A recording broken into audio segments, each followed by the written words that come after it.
20세기의 대표적인 실존주의 철학자 중에 알베르 까뮈라고 하는 사람이 있습니다. 제가 고등학교 때 이분의 책을 한 권 읽은 적이 있는데 그 책의 제목이 시지푸스의 신화라고 하는 책이었습니다. 이 책은 히랍 신화, 그리스 신화로부터 시작됩니다.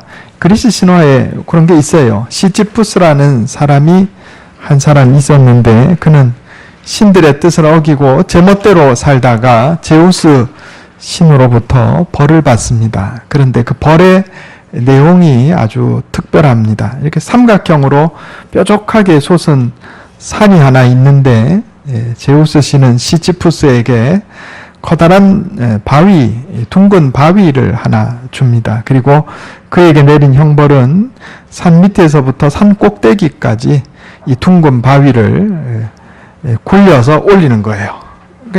산 꼭대기까지 그 돌이 바위가 굴려서 올라가게 되면 죽을 고생을 다해서 산 꼭대기까지 그 바위를 올리는데 바위가 산 꼭대기가 이렇게 둥그스름하니까 거기 머물지를 못합니다. 바위는 다시 굴러 떨어지는 거예요. 그러면 또다시 내려가서 그 바위를 산 꼭대기까지 또 밀어서 올려야 되는 겁니다. 영원히 주어진 형벌이에요. 알베르 까뮈는 바로 이 그리스의 신화를 언급하면서 이것이 바로 오늘날 우리 현대인의 모습이다 이렇게 이야기를 했습니다. 의미와 목적을 잘 알지 못한 상태에서 끊임없이 동일한 일을 반복해야 하는 것, 끝없이 고통을 당하면서 힘든 일을 의미와 목적 없이 반복해야 하는 것, 이것이 현대인에게 주어진 징벌이다 이렇게 그 책에 썼습니다. 찬송가 337장 우리가 금방 부른 이 찬송에는 바로 이런 우리 인생의 짐에 관해서 고백하고 있습니다. 내 모든 시험 무거운 짐을 주 예수 앞에 아뢰이며, 내 모든 시험 무거운 짐이 있다 이 말이죠. 또 내 짐이 점점 무거워질 때, 무거운 짐을 나 홀로 지고 견디다 못해 쓰러질 때 우리 인생의 짐이 그렇다 이런 얘기입니다.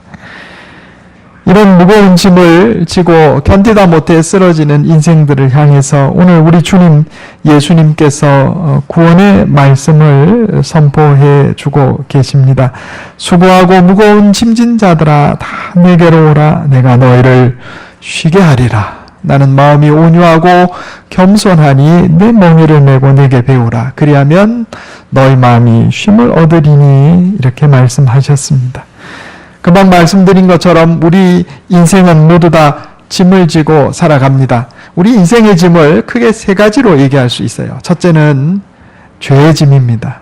아담과 하와의 타락 이후에 모든 인류가 지고 있는 죄의 짐이 있어요.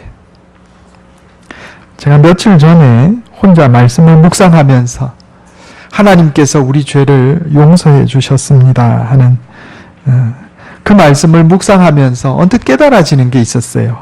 하나님께서 우리 죄를 용서하셨다는 말씀은 우리가 무죄하고 본질적으로 무죄하고 의로운 자가 된다는 말씀이라기보다는 내가 지은 죄가 태산 같더라도 마치 부모와 같은 심정으로 하나님께서 나를 용납하시고 품어주신다는 말씀이로구나. 이런 말씀이 깨달아졌어요. 여러분, 우리가 우리 인생의 짐 가운데 죄의 짐을 지고 있어요. 후회되는 일도 많고 잘못한 것에 대한 기억도 있습니다. 그런데 이 모든 인생의 짐 주님 앞에 가지고 오면 우리 주님 예수님께서 해결해 주시겠다 약속하신 것을 믿으시기 바랍니다. 두 번째는 생존의 짐이에요. 우리가 다 먹고 사는 것 때문에 염려하고 삽니다. 먹고 마시고 입고 거주하는 것. 그 염려 근심 걱정 없는 사람 없다 이 말입니다. 생존의 짐. 세 번째는 책임과 의무의 짐이 있어요. 하나님께서 내게 맡겨주신 사람들이 있습니다. 가족을 맡겨주셨잖아요. 내 책임인 거예요. 이 짐이 무겁습니다. 또 내 울타리 안에 있는 사람들이 있어요. 하나님께서 저를 군함교회 담임 목사로 세워주셨는데 교인 중에 누가 아프면요, 저도 아파요. 정말 아픈 것처럼 괴로워요. 정말 그렇습니다. 여러분 성도들 중에 다른 성도 아프면 여러분 아프세요? 안 아프죠? 안 아파요. 왜냐하면 내가 맡은 사람이 아니니까. 그런데 맡은 사람이 되면 그거 아픈 거예요. 그리고 누군가 사업이 잘 돼가지고 집이 잘 돼요. 그러면 저도 기뻐요. 여러분 교인 중에 누가 잘 되면 같이 기쁜가요? 감사합니다. 이게 사랑의 마음이에요. 늘 그러면 좋은데 그렇지 않고 뭐 맹숭맹숭하든지 오히려 시기 질투하든지 그런 경우도 있다 이 말입니다. 우리에게 하나님께서 맡겨주신 책임과 의무와 사명의 짐이 있습니다. 죄의 짐, 생존의 짐, 책임과 의무와 사명의 짐. 우리가 다 이 짐을 어깨에 짊어지고 살아간다 이런 얘기입니다. 그런데 바로 이런 짐 때문에 괴로워하고 힘들어하고 고통할 때 우리 주님 예수님께서 수고하고 무거운 짐진 자들아 다 내게로 오라 내가 너희를 쉬게 하리라 이렇게 말씀하셨습니다. 자, 그러면 어떻게 하면 우리의 짐을 예수님께 맡기고 쉴 수 있을까? 첫째로 예수님께 나아가면 됩니다. 따라해 보겠습니다. 예수님께 나아갑시다. 오늘 본문 말씀에 우리 주님 예수님께서 다 내게로 오라 이렇게 말씀하세요. 다 내게로 오라.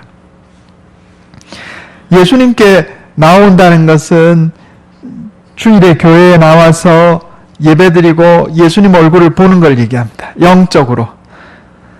하나님 말씀을 배우고 기도함으로써 예수님을 만나고 예수님께 구하는 것을 뜻합니다. 그래서 예수님께 나아오는 것이 첫 번째 발걸음이다 이런 얘기입니다.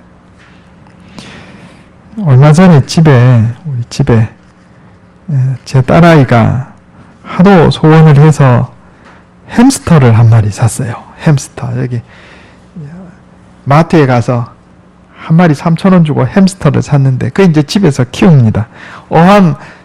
물고기 키우던 어항을 잘 정리를 해서 햄스터 우리로 개조를 했어요. 맨 밑에 뽁뽁이 놓고 그 위에 신문지 올리고 신문지 위에다가 톱밥 파는 게 있더라고요. 톱밥을 깔아주고 야자 열매 껍질로 햄스터 집도 만들어주고 밥그릇도 만들고 쳇바퀴도 놓고 뭐 복잡해요. 그 다음에 물통도 놔주고 이제 이렇게 하는데 이 햄스터가 야행성이라 낮에는 자기 집에 들어가서 나오질 않습니다. 그런데 나오는 시간이 언제냐면 제가 교회 이제 새벽 기도에 나올 때 그때부터 시작해가지고 주로 그때쯤 나오는 것 같아요. 또 새벽 기도에 마치고 가면 또 나와 있어요. 그러면 제가 햄스터를 끄집어내가지고 이렇게 손으로 이렇게 쓰다듬어 줍니다. 쓰다듬어 주고 그 다음에 얘가 뭘 좋아하냐면 호박씨를 좋아해요. 호박씨. 그래서 호박씨를 몇 개를 이렇게 손으로 주면 두 손으로 이렇게 받아서 먹어요. 이것도 이제 쥐 종류라 꼬리 없는 쥐, 다람쥐 종류라 이렇게 두 손으로 이렇게 받아 먹는 게 얼마나 이쁜지 몰라요. 그래가지고 뭐 오래 보는 것도 아닙니다. 하루에 아마 5분, 10분. 물론 이제 우리 딸은 낮 시간에도 자는 것 집 뚜껑 뒤집어가지고 이렇게 자는 거 끄집어내가지고 괴롭히긴 하는데 저는 이제 그런 안 하거든요. 깨면 이제 주고 이러는데 한참 그렇게 보름을 그렇게 했더니 이제 얘가 알아요. 제가 새벽에 알람 울려서 일어나가지고 제 방문을 열고 가서 옷을 갈아입는 소리가 들리면 나와요. 나와가지고 벽을 막 이렇게 유리로 된 벽을 막 이렇게 저를 쳐다보는데 저는 쥐눈이 그렇게 이쁜 줄 몰랐어요. 쥐눈이 새까만 게 아주 반짝반짝반짝합니다. 근데 그 눈으로 저를 이렇게 쳐다봐요. 얼마나 이쁘겠어요. 그래서 제가 이거를 먹이를 주고 또 쓰다듬어 주고 그렇게 합니다. 여러분, 우리가 예수님께 나아가는 것은요, 바로 요 햄스터가 저를 보면서 먹이 주는 사람이다 하고 이렇게 막 벽을 긁는 것처럼 그렇게 갈구하는 마음으로 찾아가야 한다 이런 얘기입니다. 성경에 보면 우리 구원의 여정이 기록이 돼 있어요. 볼까요? 로마서 8장 30절. 워낙 유명한 말씀이라 여러분 아마 다 외우고 계실 거예요. 로마서 8장 30절.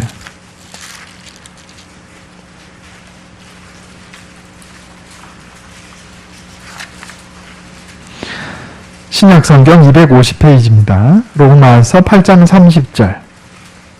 같이 한번 읽겠습니다. 구원의 여정, 구원의 순서, 구원의 과정, 구원의 단계, 다 이렇게 얘기할 수가 있겠습니다. 로마서 8장 30절. 자, 시작. 또 미리 정하신 그들을 또한 부르시고, 부르신 그들을 또한 의롭다 하시고, 의롭다 하신 그들을 또한 영화롭게 하셨느니라. 아멘. 하나님께서 우리를 구원하시는데 첫 번째 단계는 미리 정하시는 거예요. 우리를 하나님의 자녀로 정해놓으셨다. 우리 이걸 택함의 교리라 이렇게 얘기를 하는 겁니다. 그런데 먼저 우리를 하나님의 백성으로, 창세전부터 하나님의 백성으로 정해놓으신 다음에 두 번째 단계가 뭐냐면 우리를 부르시는 겁니다. 내게로 오라. 내게로 오라. 그런데 이 두 번째 단계부터는 응답이 필요해요. 하나님의 자녀로 택하시는 것은 하나님의 자유로운 선택입니다. 첫 번째 단계. 그런데 두 번째 단계 하나님께서 우리를 부르시는 것에는 내가 적극적으로 응답할 필요가 있다 이 말이에요. 적극적으로 응답해야 되는 거예요. 시편 42편 1절에 보면 하나님이여 사슴이 시냇물을 찾기에 갈급함같이 내 영혼이 주를 찾기에 갈급함이다 그랬어요. 다윗이 그렇게 노래했어요. 여러분, 하나님께서 우리를 부르실 때 우리는 적극적으로 하나님의 부르심에, 예수님의 부르심에 응답해서 나아갈 필요가 있음을 기억하시기 바랍니다. 예수님께 나오는 게 다른 게 아니에요. 적극적으로 주님 앞에 나와 예배드리고 하나님 말씀 배우고 기도하는 거예요. 우리가 주님의 부르심에 응답해서 주님 앞에 나아가면 우리 주님께서 우리의 짐을 대신 들어주시겠다. 짐의 문제를 해결해 주시겠다. 이렇게 말씀합니다. 죄의 짐의 문제를 해결해 주시겠다고 말씀합니다. 생존의 짐의 문제를 해결해 주시겠다고 말씀합니다. 책임과 의무와 사명의 짐을 해결해 주시겠다. 이렇게 말씀하고 계십니다. 저와 여러분이 적극적으로 하나님께, 예수님께 찾아 나오는 자 되시기를 바랍니다. 이사야 1장 2절에서 3절에 보면 소는 그 임자를 알고 나귀는 그 주인의 구유를 알건만은 이스라엘은 알지 못하고 나의 백성은 깨닫지 못하는도다 그랬어요. 왜 사람들이 예수님께서 우리를 부르시는데, 하나님이 우리를 부르시는데 왜 사람들이 주님 앞에 나가질 못하는가? 자기가 너무 똑똑해서 그래요. 자기가 너무 똑똑해서.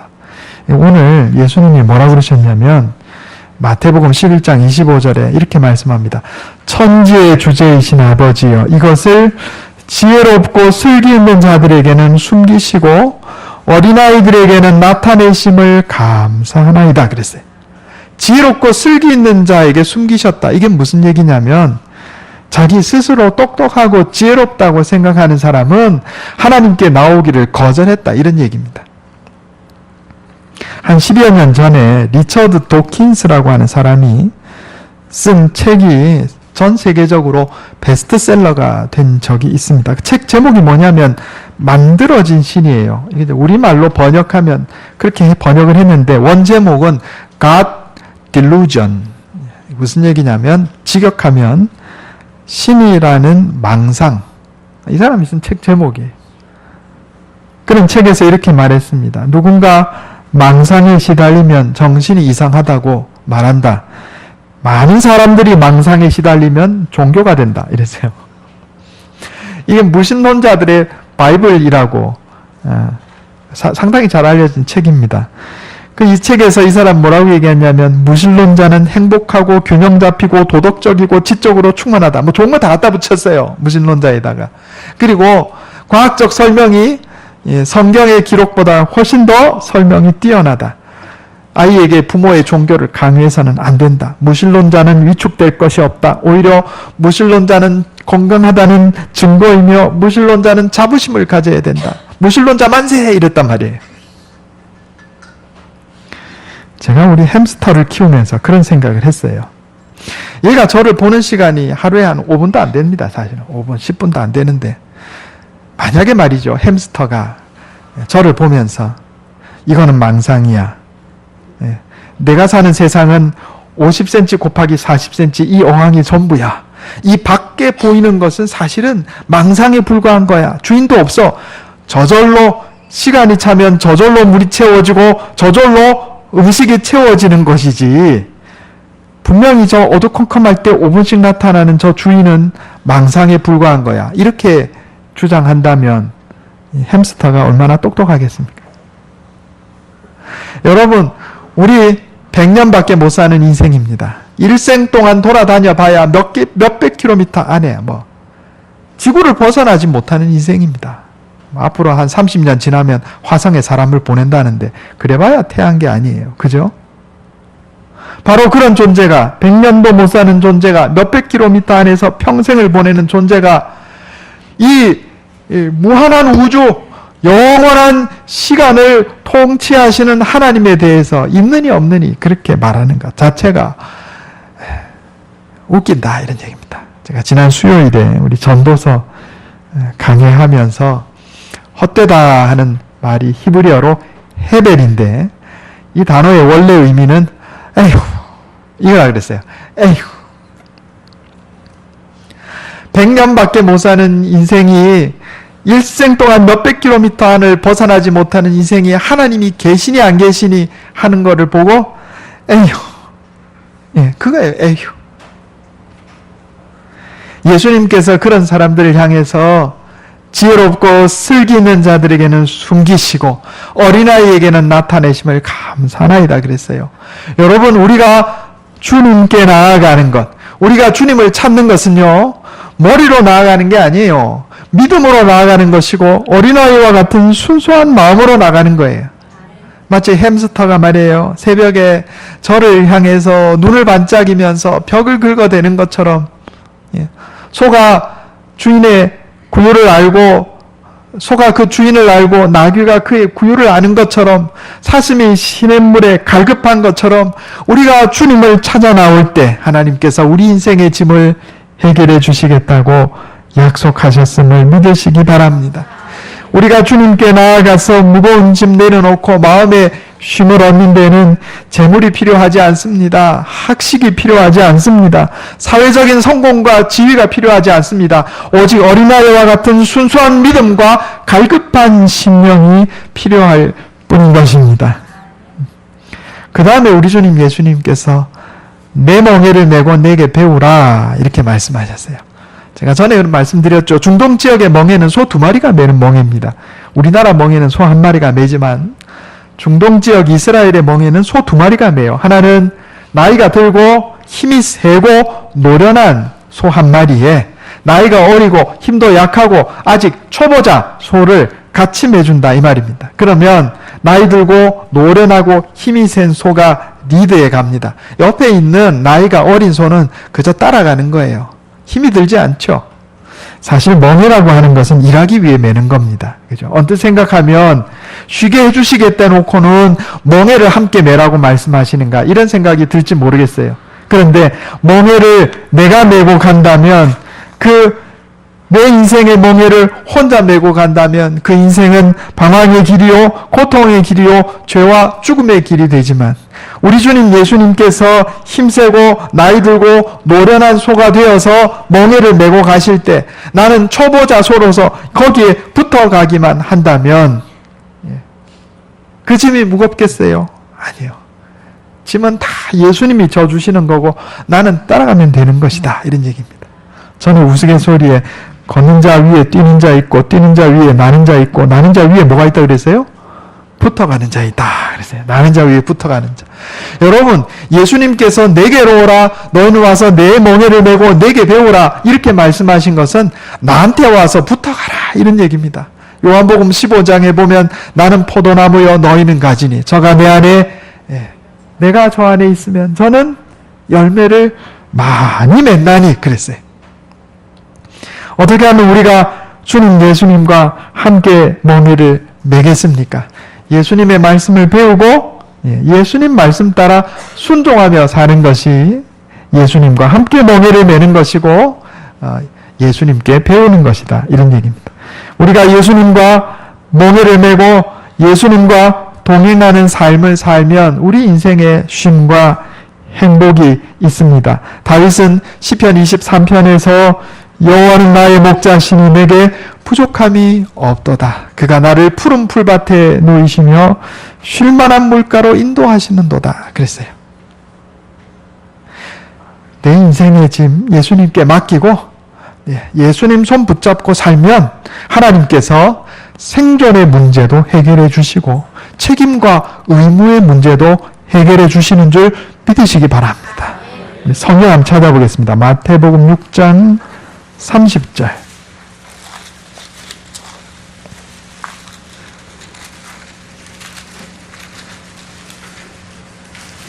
신약 성경 8페이지입니다.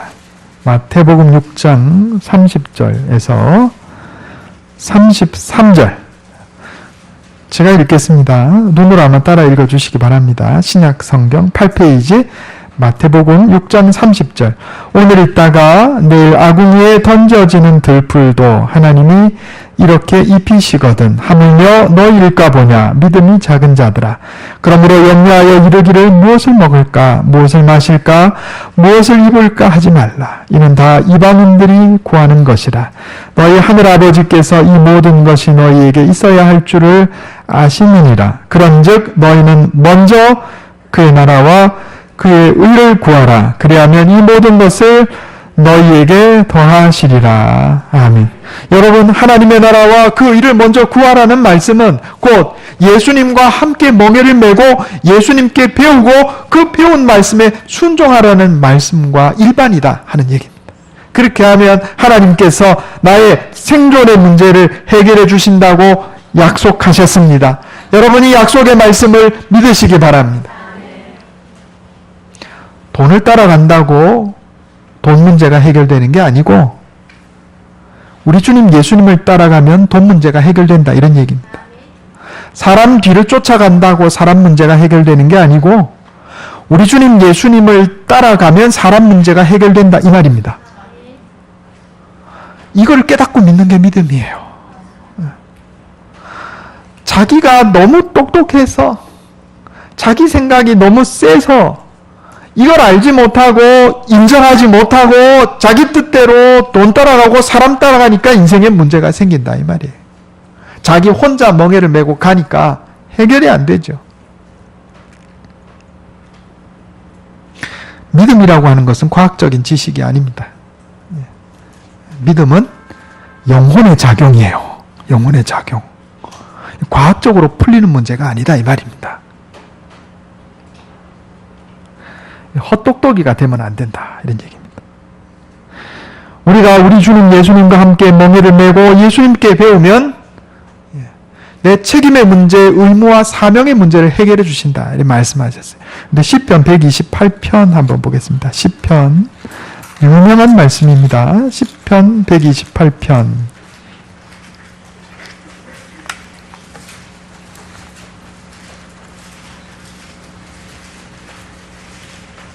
899페이지입니다. 구약성경 899페이지 시편 128편 1절에서 6절 말씀 제가 봉독하겠습니다. 여호와를 경외하며 그의 길을 걷는 자마다 복이 있도다. 내가 내 손이 수고한 대로 먹을 것이라. 내가 복되고 형통하리로다. 내 집 안방에 있는 내 아내는 결실한 포도나무 같으며 내 식탁에 둘러앉은 자식들은 어린 감람나무 같으리로다. 여호와를 경외하는 자는 이같이 복을 얻으리로다. 여호와께서 시온에서 내게 복을 주실지어다. 너는 평생에 예루살렘의 번영을 보며 내 자식의 자식을 볼지어다. 이스라엘에게 평강이 있을지로다. 아멘. 여기 여호와를 경외하며 그의 길을 걷는 자마다 복이 있다 그랬어요. 이거 똑같은 말씀이에요. 내 멍에를 메고 내게 배우라. 하나님의 길을 걷는 거. 하나님과 함께 길을 걷는 거예요. 예수님과 멍에를 메고 예수님과 함께 걸어가는 거예요. 예수님 우리에게 주신 말씀 따라 순종하며 사는 거예요. 요즘 드라마에 스카이라는 드라마가 굉장히 인기가 있다고. 끝났나요? 끝났어요. 보지는 못했어요. 그런데 뭐 스카이 캐슬, 스카이가 뭐죠? 서울대, 고려대, 연세대예요. 예. 순서가 마음에 안 드는데. 어쨌든, 그걸로 뭐 단어를 만들다가, 뭐 스카이 캐슬 뭐 이랬는데, 그 내용이 뭐 그랬다. 전에 들은 얘기예요. 뭐, 그러니까 어머니들이 자식들 이렇게 공부 열심히 시켜가지고 사회 상류층으로 만들려고 하는데, 그게 잘 안 된 모양이죠. 그 드라마를 보면. 여러분, 그렇습니다. 우리 가족이, 여기 뭐라고 말씀하세요? 하나님을 경외하며 그의 길을 걷는 자, 예수님과 멍에를 메고 예수님의 말씀대로 순종하고 사는 사람에게 어떤 복을 주시냐면, 내 아내가 포도나무 같고, 결실한 포도나무 같고, 자식이 감람나무 같고, 무슨 얘기예요? 가정에 복 주신다는 얘기예요. 내게 맡겨주신 사람들 복되게 해주시겠다는 말이에요. 복되게. 가정의 문제를 해결해 주시겠다는 말입니다. 자식이 잘 되기를 원하십니까? 부모가 하나님, 예수님과 함께 멍에를 메고 예수님께 배우고 말씀에 순종하며 살면 자식이 잘 되는 역사가 있는 줄 믿으시기 바랍니다. 스카이 보내야 잘 되는 게 아니고 절대로 그렇지 않습니다. 제가 여러 번 말씀드렸잖아요. 부목사를 거치면서 한 10여 년 동안 부목사 하면서 수백 가정에 수천 명을 봤어요. 스카이 대학에 갔다고 잘 되는 게 절대로 아니더라고요. 정말입니다, 여러분. 그 통계로 나와요. 스카이 대학에 갔다고 잘 되는 게 아니고 그 부모가 신실하게 주님을 잘 섬기고 믿음 안에서 사는 가정의 자녀들이 잘 되는 걸 제 눈으로 똑똑히 확인을 했습니다. 여러분, 우리 주님께서 내 멍에를 메고 내게 배우면, 내 말에 순종하고 따라오면 가족의 짐의 문제를 해결해 주시겠다 약속을 하신 거예요. 수고하고 무거운 짐진 자들아 다 내게로 오라. 내가 너희를 쉬게 하리라. 내가 책임져 줄게. 이렇게 말씀하고 계십니다. 여러분, 우리에게 있는 죄의 짐, 생존의 짐, 책임과 사명의 짐, 무겁고 힘들고 괴롭습니다. 그러나 우리 주님 예수님께서 이 짐의 문제를 해결하는 방법을 가르쳐 주셨습니다. 내게로 나오라 이렇게 말씀하셨어요. 마치 우리 집 햄스터가 까만 눈을 반짝이며 저를 향해 갈구하듯이 우리가 주님께 나아가 주님께 예배드리고 말씀 배우고 기도하며 간절히 구하면, 우리가 예수님을 찾으면 예수님께서 우리 인생의 짐의 문제를 해결해 주시는 줄 믿으시기 바랍니다. 죄의 짐의 문제를 해결해 주시고 생존의 문제, 먹을 거, 입을 거, 그리고 거주할 것, 마실 것, 다 문제를 해결해 주십니다. 내 가정의 문제, 내게 맡겨주신 사람들의 문제를 해결해 주십니다. 그래서 하나님께서 주시는 평강을 얻고 기쁨과 행복을 누리며 마지막 때 주님 심판대 앞에서 상 받고 칭찬받는 저와 여러분 되시기를 예수님의 이름으로 축원합니다. 기도하겠습니다. 하나님, 우리 인생의 짐이 무겁습니다.